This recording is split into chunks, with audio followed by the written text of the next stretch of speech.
Boa noite, sou Rosângela Bion de Assis. Estarei apresentando hoje o Você Tem Fome de Quê?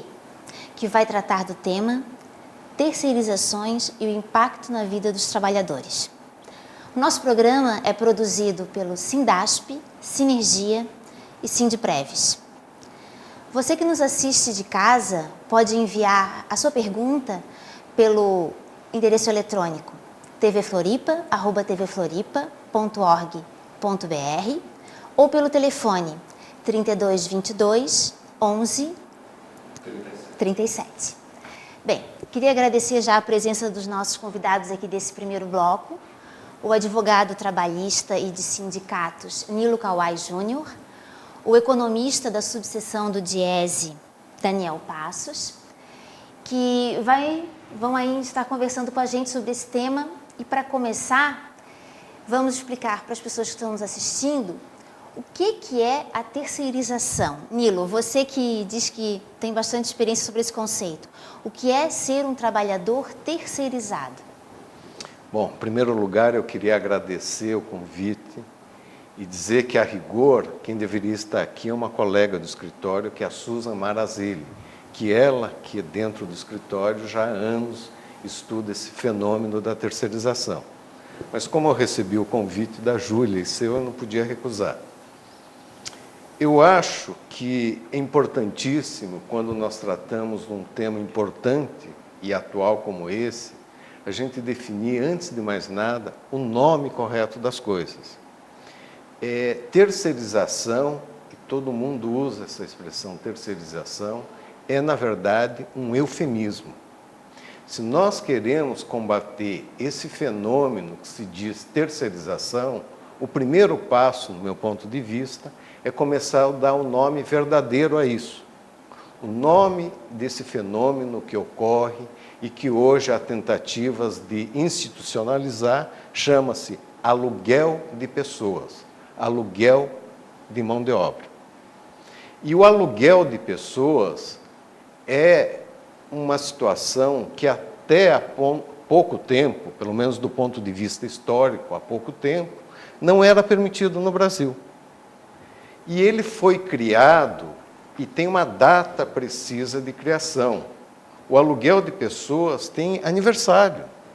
É o dia 21 de outubro de 1969, quando, e os mais antigos vão lembrar, dos ministros da Marinha da Guerra, do Exército e da Aeronáutica, que estavam, naquele momento, exercendo o poder no Brasil, baixaram um decreto-lei, e esse decreto-lei é que criou, do ponto de vista jurídico, institucional, a figura que hoje nós chamamos de terceirização e que, na verdade, é pura e simplesmente aluguel de pessoas. O que ocorreu com esse decreto? A ditadura militar impôs aos bancos que todos os estabelecimentos bancários deveriam ter necessariamente um aparato de proteção desses bancos chamados vigilantes. Então, na tentativa de aumentar o aparato repressivo, obrigaram que os bancos tivessem vigilantes armados. E esses vigilantes armados, disse esse decreto-lei, poderiam ser contratados diretamente pelos bancos, e aí, e a expressão desse decreto-lei, ou por intermédio de empresas especializadas. E, por coincidência ou não, muitos militares e ex-militares tinham empresas especializadas em vigilâncias e os bancos passaram a contratar esses vigilantes. E é curioso, do ponto de vista histórico, ler esse decreto para ver o caráter policialesco, ditatorial desse instrumento, que se refere aos vigilantes como elementos que deveriam ter cursos fornecidos pela Polícia Federal. Então, veja, o que hoje a gente se refere de uma forma até pejorativa, o decreto-lei falou, deveriam os bancos ter elementos para fazer a proteção. E esses elementos poderiam ser admitidos diretamente ou contratados por intermédio de empresas. Bom, então aí é que começa a locação de mão de obra, que a maioria dos bancos passou a contratar as empresas para colocar esses elementos para fazer a sua segurança, e os bancos logo perceberam que esse era um instrumento muito importante para diminuir os seus encargos trabalhistas. Porque se eles podiam contratar elementos para fazer a vigilância, eles pensaram, por que eu não contrato também pessoas para fazer a limpeza e a conservação? E com uma vantagem imediata. Se eu contratar alguém para fazer limpeza e conservação, eu não preciso estender para essas pessoas as vantagens dos bancários, jornada reduzida e uma série de outros direitos criados em convenção coletiva. Então, surge primeiro a alocação de mão de obra através dos vigilantes, e esse, então, é mais um fruto, uma herança da ditadura que está cada vez mais forte e que está aqui firme, saudável e vigorosa, e querendo agora ganhar estatuto institucional, de legitimidade, de legalidade, e, a partir desses vigilantes, começaram a existir também empresas de limpeza e conservação, com base também nesse decreto-lei. E, com o crescimento das empresas de limpeza e conservação e de vigilância, se proliferou em todos os âmbitos da economia. Porque, do ponto de vista empresarial, não pode haver melhor negócio do que o negócio de alugar pessoas. Se eu vou alugar, por exemplo, carro, vou abrir uma empresa de locação de automóveis, eu preciso ter um capital, eu preciso comprar o automóvel, eu preciso manter esse automóvel, eu preciso fazer a revisão, eu preciso trocar o óleo. E se eu alugo pessoas, eu não preciso de nada, além de um carimbo para anotar a carteira. Eu te contrato e te alugo por 3 vezes o preço que eu te pago. E eu não preciso fazer a manutenção. Se você ficar doente, a Previdência paga. Se você ficar velho, eu te mando embora. E se você não me servir muito e começar a pensar e reclamar, eu te mando embora. Então, é um negócio excelente. E aí, até, talvez, para responder aquela pergunta que você fez antes, quando a gente estava conversando inicialmente, por que essa questão está colocada hoje novamente? Porque eu acho que a grande questão é desse negócio que quer se criar, mas esse ramo de atividade. Quando a gente ia para a escola, a gente aprendia que o Brasil tem um contingente enorme de negros porque havia necessidade de escravos para a indústria da cana-de-açúcar. Mas, na verdade, não era um negócio a cana-de-açúcar. A cana-de-açúcar precisava ter terra, precisava ter investimento. O grande negócio era comprar escravo e vender no Brasil. E por isso que vieram tantos e tantos negros, porque o grande negócio do Brasil era comprar escravo barato ou capturar e vir aqui vender. E para isso não precisava de muito capital. Hoje, um grande negócio que se quer institucionalizar é o negócio de aluguel de pessoas. Então, você pega a justificativa do projeto do Sandro Mabel e diz que eu preciso otimizar os negócios, eu tenho que transformar as empresas mais ágeis, etc., etc. Como se essa fosse a questão central e a questão secundária fosse a institucionalização de um novo negócio. No meu ponto de vista, o que se quer é institucionalizar um negócio de aluguel de pessoas. E que é essa que é a questão central. E que, por isso, para não ficar só eu falando, eu acho que o primeiro ponto e a primeira questão que deve ser colocada num programa feito por trabalhador, numa televisão de trabalhador, é dar o verdadeiro nome às coisas. Nós não estamos falando aqui de outra coisa a não ser de aluguel de pessoas. É disso que se trata. E eu acho que é esse o grande combate que nós temos que fazer. Não permitir que, de qualquer forma, seja institucionalizada a locação, o aluguel de pessoas. Ok, Nilo, muito interessante essa explicação da origem histórica do fenômeno, né? Porque isso é importante saber de onde as coisas vêm, a gente passa a entendê-las melhor, né? Então, Daniel, agora que a gente já sabe de onde vem o fenômeno, o Diese, ele faz um trabalho de acompanhamento dos acordos coletivos de várias categorias de trabalhadores. E nesse acompanhamento, vocês têm verificado a presença do fenômeno do aluguel de pessoas, como bem qualificou o Nilo aqui. Então, eu queria que você avaliasse, Daniel, em quais categorias principalmente isso tem ocorrido e quais têm sido as principais consequências para essas categorias? Inicialmente é necessário contextualizar também, aproveitando essa questão que o Nilo colocou assim, com bastante propriedade do ponto de vista desse conceito mais, né, de natureza política, né? Para entender que ao longo da história também o processo de produção de bens e serviços, ele organizou a produção. O Nilo coloca assim, aluguel de pessoas, tá? Mas na verdade as pessoas são alugadas para produzir alguma coisa, né, que gere valor, né? Tirando a escravidão, né, que na verdade aí era um outro contexto histórico, daí era o próprio negócio, eram as pessoas, né? Mas hoje a gente vive um outro, né, tipo de organização produtiva no qual as pessoas são vendidas ou são, né, utilizadas para produzir o valor, produzindo determinada mercadoria, um serviço que gera um valor, né, típico de uma sociedade capitalista. E isso tem uma trajetória histórica, né? Desde o início do processo produtivo, teve um determinado momento histórico em que a produção era artesanal, cada um fazia todo um processo, uma produção de alguma coisa, de um bem ou serviço na sua totalidade, né?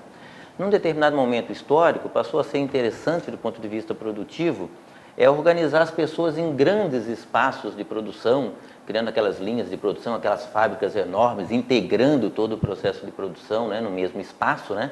E isso era interessante do ponto de vista econômico.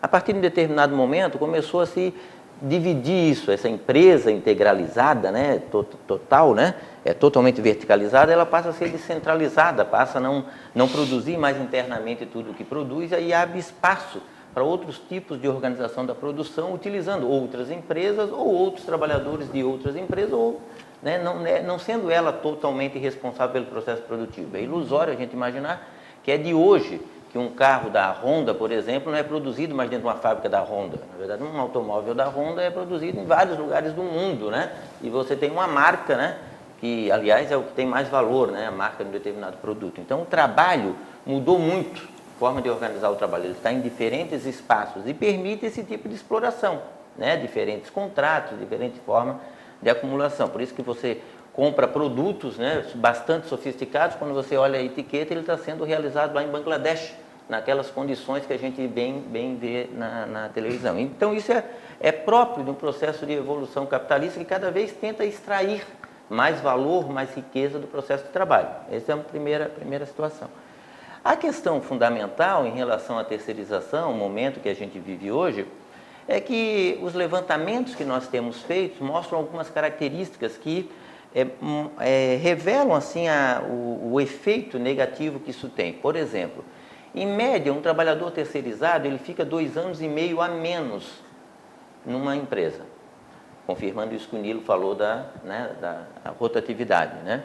Em média, ele trabalha uma jornada quase 4 horas a mais do que um trabalhador da empresa, contratado diretamente. Na média, para cada 10 acidentes de trabalho, 8 tendem a acontecer com trabalhadores terceirizados, né? Então, essas são as consequências que a gente percebe, né? E isso acaba, de uma certa forma, estimulando, forçando com que os sindicatos negociem isso, né? Os sindicatos tentem buscar uma negociação com isso, que já é um primeiro problema. Por quê? Porque é muito difícil você encontrar exatamente, ou qualificar exatamente a representação sindical desses trabalhadores. Porque a estrutura sindical brasileira também, ela já tem um certo padrão que faz com que com esses trabalhadores de diferentes empresas haja uma dificuldade de enquadrar profissionalmente se aquele trabalhador é bancário, é eletricitário, é trabalhador da informática. Na verdade, muitas vezes ele não sabe nem o que é, até porque a contratação dele se dá por um outro código profissional, que a gente chama de CBO, que às vezes a pessoa está trabalhando no Tribunal de Justiça enquadrado como um comerciário, né?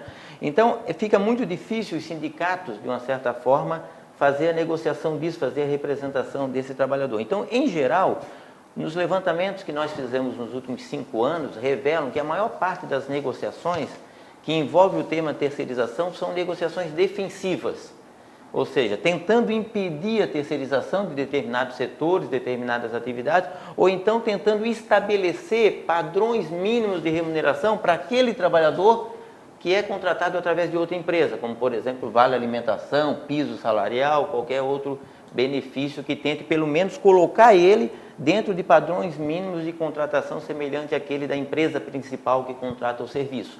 Então, é uma luta bastante difícil, porque, em geral, as condições de trabalho, de remuneração, de uma forma geral, é muito mais reduzida o trabalhador contratado dessa forma. Por isso que essa é a forma moderna de extrair mais valor desse tipo de trabalho, como foi no início do século XIX, a organização dos trabalhadores em grandes plantas industriais, por exemplo. Né? Sim. Nilo, se no setor privado a questão é ampliar as margens de lucro, no setor público, essa questão ela aparece como barganha política, como uma forma... Porque no setor público a gente não entenderia, tenderia a não ter essa lógica, né? Sim. Então, você que acompanha essa questão da legislação e dos acordos nas entidades, no setor trabalhista. Veja só, o aluguel de pessoas no setor privado é justamente para isso, para reduzir direitos, para precarizar as condições de trabalho, para romper com algum tipo de unidade sindical que pudesse haver. Isso tudo, quando nós vamos para o setor público, acontece do ponto de vista do trabalhador. Por exemplo, agora, há pouco tempo, a quantidade de trabalhadores, cerca de 200 trabalhadores, dentro do Tribunal de Justiça, trabalhando sem nenhum tipo de proteção, nem mesmo carteira assinada. Nada, nada. 200 trabalhadores, há mais de 2 anos, estavam nessa situação. Hoje, 2013, dentro do Tribunal de Justiça. Mas a grande questão que envolve esse aluguel de pessoas no setor público é que viola, que rompe a regra constitucional, que para eu ingressar no setor público, eu só posso mediante concurso público. Então, para eu trabalhar no Tribunal de Justiça, eu tenho que fazer um concurso público que é aberto a toda a população. Só que essas instituições públicas fazem o chamado contrato de terceirização, não contratam. Há um caso recente aqui do CIASC, que fez o concurso público, tinha já os trabalhadores aprovados, selecionados, e não contratava porque ela preferiu terceirizar exatamente esse mesmo serviço. Só acabou contratando depois que a Procuradoria do Trabalho fez uma intervenção muito pesada e determinou que o SEASC contratasse. Então, o que acontece é o seguinte: o setor público, ele consegue ter trabalhadores sem que existe o concurso público. E isso é um terreno fértil para o nosso velho e conhecido nepotismo e outros tipos de favorecimentos ilegais e ilegítimos. Eu posso citar um caso que envolveu o INCRA, porque foi uma decisão judicial publicada no Diário Oficial. O gerente do INCRA, aqui de Santa Catarina, foi condenado a pagar uma indenização porque um determinado dia ele resolveu que o local de trabalho, e é assim que são chamados os que são alugados, eles não são mais pessoas, não são trabalhadores, chamam-se local, aliás, posto de trabalho. Então ele tinha um determinado posto de trabalho muito eficiente, mas ele resolveu modificar, depois que ele recebeu a visita de uma jovem e atraente candidata àquele posto de trabalho. E no dia seguinte, ele mandou uma carta, e esse foi o erro dele, documentou uma carta à Plansul dizendo que eu quero que substitua o posto de trabalho A por um posto de trabalho do sexo feminino. E indicou, inclusive, esse posto de trabalho. Isso ficou documentado e ele foi condenado, como a Plansul, a empresa que fazia a locação de mão de obra, condenados a indenizar esse trabalhador, porque foi flagrantemente demonstrado que houve um favorecimento específico, ilegítimo e ilegal para aquele caso. Esse é um dos casos. Mas, do ponto de vista das instituições públicas, é curiosa a utilização tão intensa que fazem disso, e eu só posso crer que isso é feito dessa forma tão intensa porque deve existir algum tipo de vantagens não escritas e nunca reconhecidas. Por que é que, por exemplo, a Caixa Econômica Federal, por mais de 20 anos, fez sucessivas contratações de empresas locadoras de mão de obra? Contratava, essas empresas não pagavam os trabalhadores e a Caixa acabava sendo condenada ela a pagar. Muito bem, um erro. Aí acontecia o segundo erro.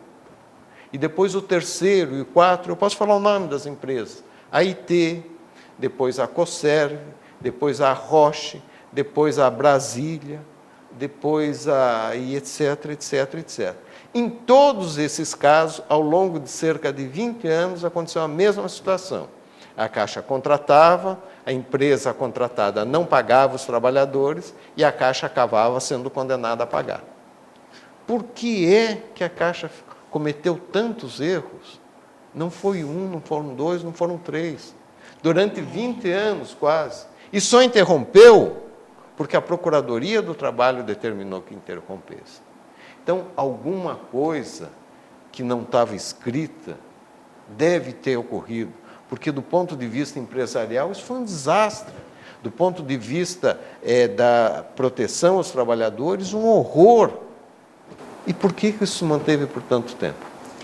E por quê? Bem, nós vamos continuar respondendo essa e outras dúvidas no bloco seguinte do programa Você Tem Fome de Quê?, que hoje está tratando das terceirizações e o impacto na vida dos trabalhadores.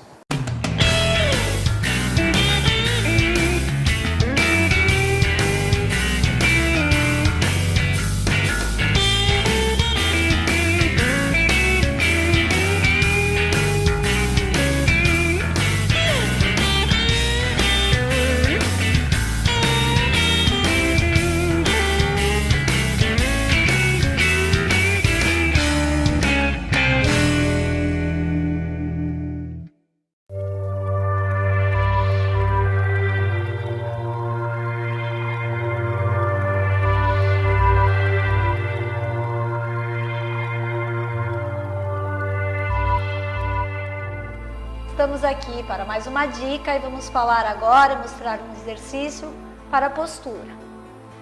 Nada mais elegante que um pescoço com as 7 vértebras para fora.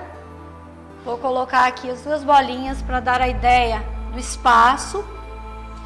Abdômen contraído, respiração profunda.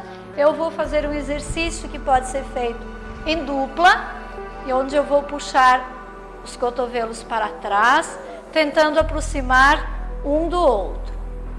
Esse exercício alonga toda a região anterior, mas tem que ter o cuidado para não projetar o abdômen para frente. Inspira fundo e solta. Se alguém for te ajudar, você peça para forçar os cotovelos na expiração. Inspiro, solta. Uma pessoa com uma boa mobilidade aproxima os cotovelos. Inspira, solta. Pode fazer umas 8 respirações e depois solta bem devagarzinho. Quando acabou as 8 respirações. É isso. Apoio Academia Evolução, Avenida Hercílio Luz, 1209, Centro, e TV Floripa.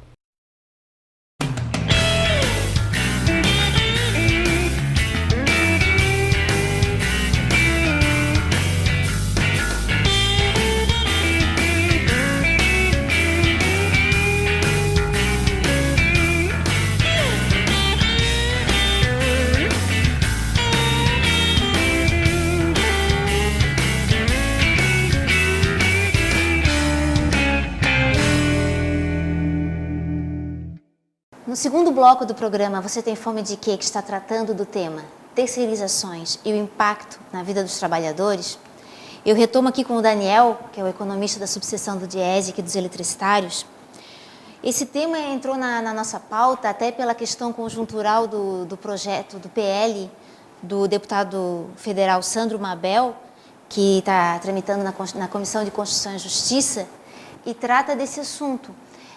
Daniel, esse PL, em que ele vem avançar ou retroagir? O que ele significa para esse tema?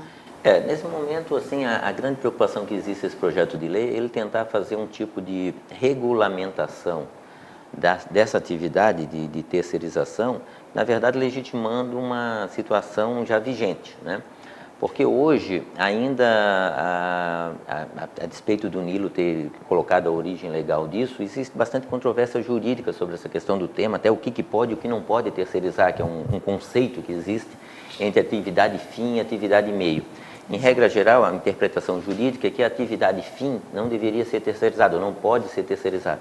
O problema é delimitar um pouco o que é fim, o que é meio, então essa é uma discussão jurídica bastante grande. O que o projeto de lei quer estabelecer é que a terceirização seja permitida para tudo, para absolutamente tudo. Inclusive tirando algumas restrições que existem para as empresas que vão fazer essa contratação, como, por exemplo, o tipo de responsabilidade que ela tem, quando, por exemplo, a empresa não paga o salário, não cumpre os direitos trabalhistas, como o Nilo aqui citou um conjunto grande de casos. Então, a regulamentação dessa lei, na verdade, ela tenta, a regulamentação desse projeto, transformando em lei, na verdade, ela tenta dar um arcabouço jurídico legalizando esse tipo de prática da terceirização. Então, na verdade, a perspectiva é que a lei, esse projeto, basicamente, do Sandro Mabel, tenda, né, a piorar bastante, ou, na verdade, abrir totalmente essa posição. O que é hoje questionado juridicamente passa a não ser mais questionado juridicamente. E aí a gente tende a ter um aprofundamento desse tipo de contratação. Por exemplo, hoje no setor elétrico, mesmo com essa restrição, nós temos cerca de 55% dos trabalhadores já são terceiros.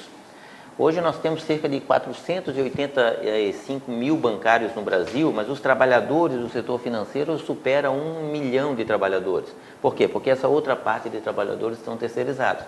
Então, na verdade, se for regulamentado esse projeto de lei da forma como se pretende, para atender os interesses empresariais, né, nesse momento, certamente nós vamos ter assim uma dificuldade muito grande dos trabalhadores, porque a tendência é cada vez mais as empresas não fazerem a contratação diretamente como é feito, fugindo das obrigações estabelecidas nos acordos e convenções coletivas de sindicatos já consolidados, que já têm um histórico de luta e, portanto, têm capacidade política de criar direitos, né, contratando de outra forma, através de outras empresas, enfim, tentando fugir dessa representação sindical para tentar contratar mais barato sobre outras condições. Então, esse é o risco, né, que se apresenta com essa discussão. E é um tema tão polêmico que está fazendo mais ou menos um ano, o próprio TST, né, Tribunal Superior do Trabalho, chamou para uma audiência pública várias categorias para discutir como é que isso seria.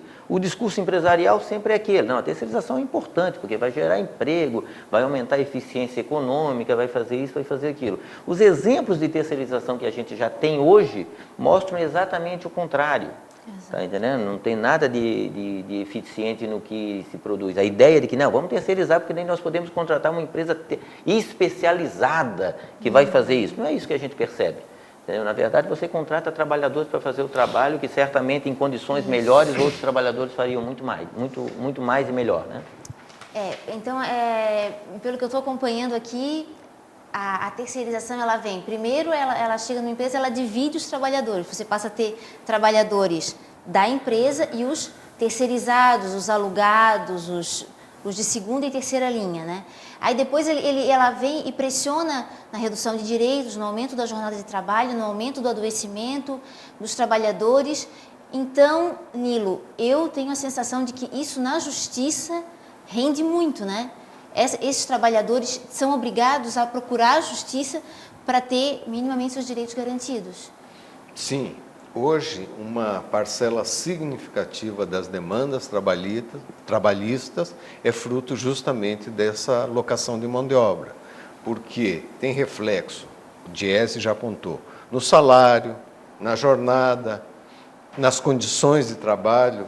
Eu tenho aqui alguns números que quem divulgou foi a Associação Nacional dos Magistrados dos Trabalhos. E vou ler 4 indicadores. Em 2011, entre os petroleiros, morreram 3 em acidente de trabalho e morreram 14 entre os alugados.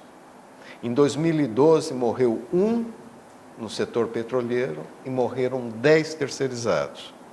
No setor elétrico, 2009, dos efetivos, morreram 4, dos alugados, 63. 2010, morreram 7 dos efetivos e 72 dos alugados. E por aí afora. Acho que não precisa se aprofundar.